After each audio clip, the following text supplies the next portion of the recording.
Ginoong Pangulo, ako'y taus-pusong nagpapasalamat sa inyo sa patuloy na pagtulong nyo at suporta sa pamahalaang lokal, di lang sa Maynila, kundi sa buong bansa. Maraming salamat, Mr. President.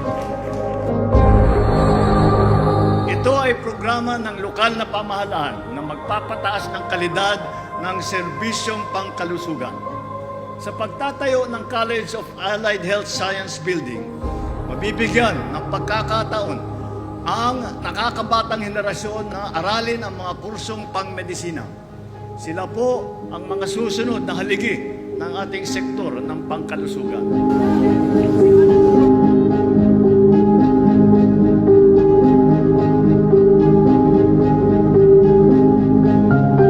Kaya po, Mr. President, hindi po kayo nagkamali sa pagbibigay ng suporta sa pagtatatag ng bagong gusali ng pamantasan lungsod ng Maynila College of Allied Health Sciences.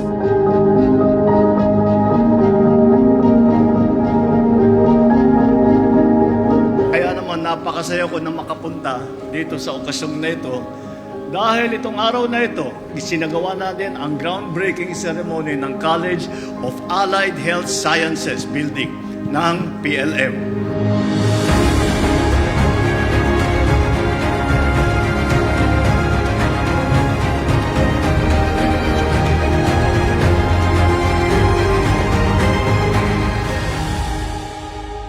In our own little way, with all the resources and might, physical ability, that we will finish this on time as scheduled, like what we did with Baseco Community, Condominium 1, Condominium 2, Binondominium 1, San Lazaro Residence, San Sebastian Residence, Pedro Hill Residence, Albert Elementary School, Manila Science High School, Rosauro Almario Elementary School, at yun nasa harapan po natin na Manila Zoo, at itong Ospital ng Maynila. All done in less than 3 years at the height of pandemic.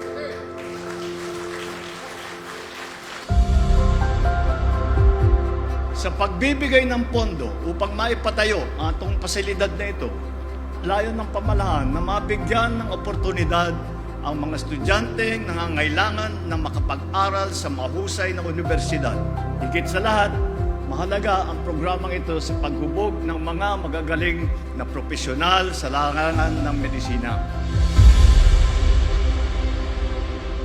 Ang mga mag-aaral dito'y mahuhusay. Halos taon-taon, 100%. At madalas pa nasa top 10 ang aming mga mag-aaral.